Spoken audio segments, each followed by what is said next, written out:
I'm Janet Davis with Boss Lady Productions, and I'm sitting here today with the unbelievable actor, Jon Ravenholt. Now, he's also an aspiring director and location manager. And what's the name of the production company that you are? Frozen Dog Studios. Frozen Dog Studios. Now, tell me, you have to tell me, where did you come up with that name?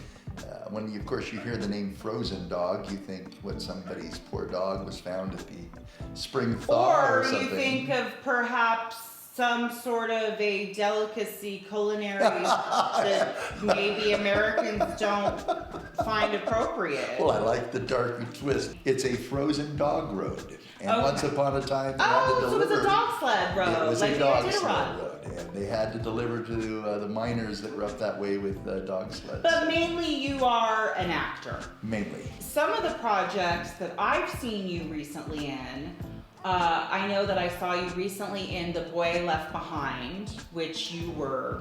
Yeah, a little hard to recognize me in that one. But terrifying. And then on another one of Newton to Newton Productions, 259. What did you do on that? We were simply locations for them Okay. there. So that was done at one of our locations, and then they did some other shots as well. Okay. Well, I've seen a lot of your work, and I think you're one of the most talented actors in Boise. So Thank you. I'm really honored to be sitting here with you. So I have a couple of questions for you. I guess my first question would be, what experience in filmmaking for you made you realize that it wasn't just a hobby, that it was something that you really had a passion for and wanted to make it into a career? Film is fairly new to me in performance. Okay. I went into theater expecting to perform on the stage. And I got a degree in theater from the University of Nevada, Las Vegas, some years back. A degree in theater? Well, it drove my dad a little nuts because I announced that I wanted to go to the New York Academy of Acting when I was, I think, 8 years old.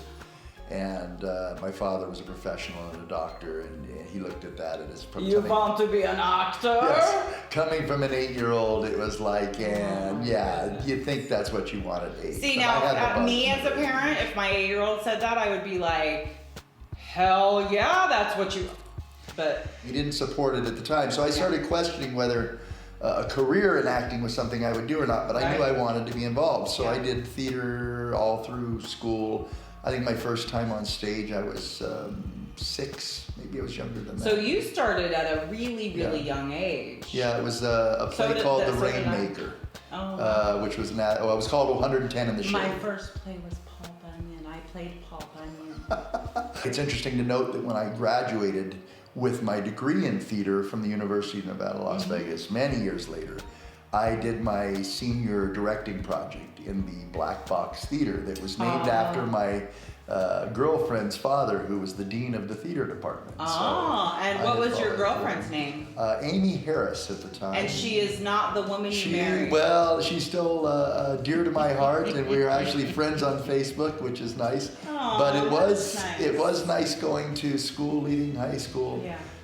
With a college girlfriend whose father is the dean of the theater department as you enter the theater department. So this is something that has been a dream of yours from the get. You know, which is a similar path for me. It was a dream of my mother's.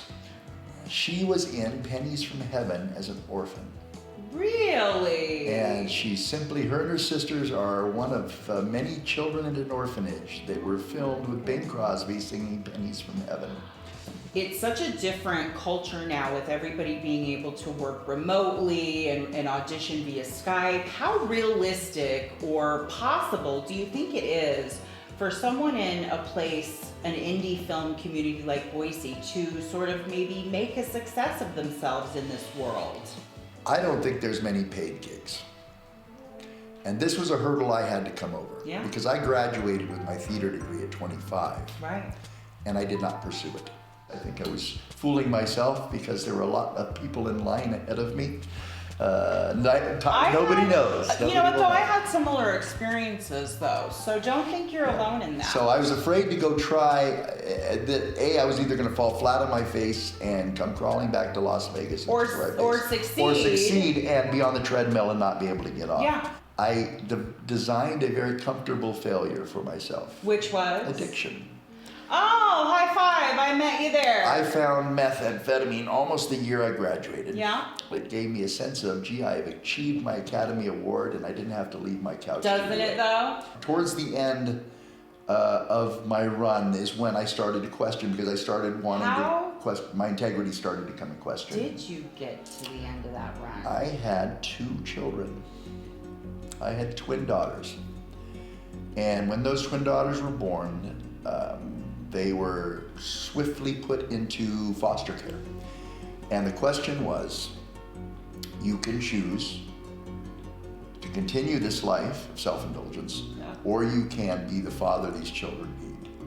And I had always wanted to be a dad. We started to attend a thing called Celebrate Recovery at a church here in town. I got out of jail.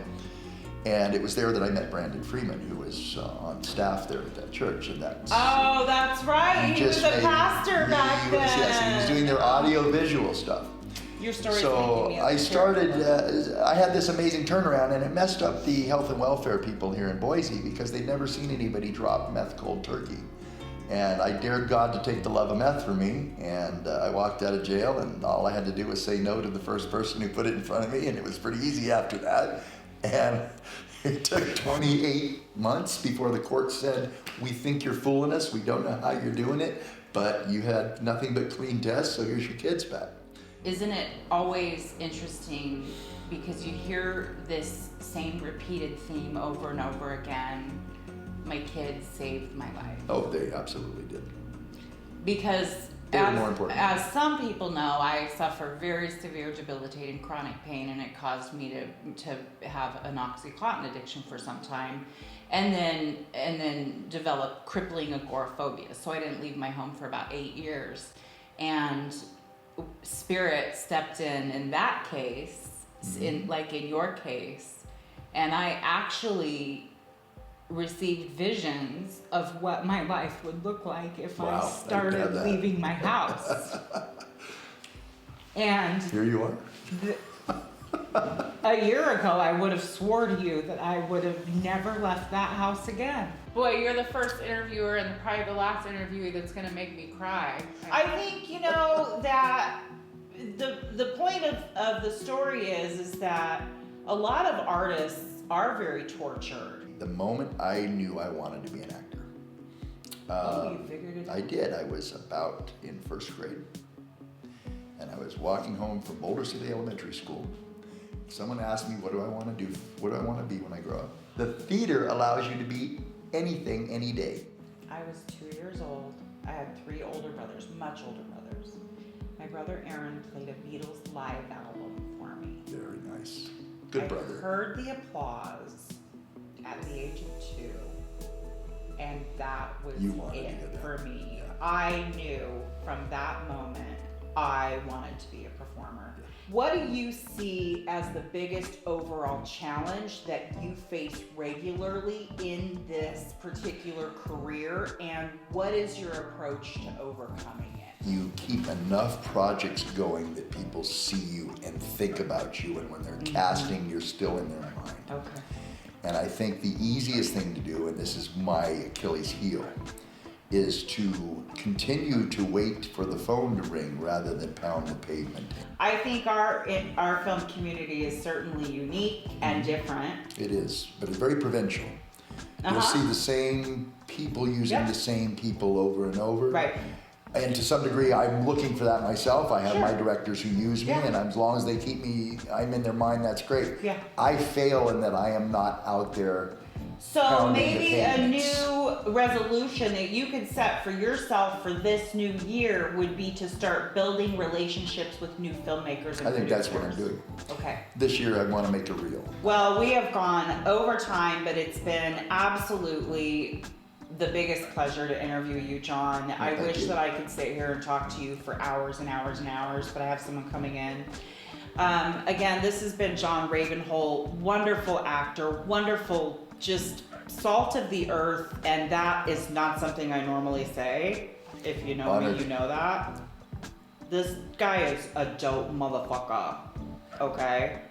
Oh, was I supposed to curse on these? And I got Hollywood teeth. And you got me to cry. This is Janet with Boss Lady Productions with Jon Ravenholt. I've really enjoyed having him. Thank you so much for coming, The pleasure Jon. is all mine, dear. Thank Give you me a so hug. much. It's been great.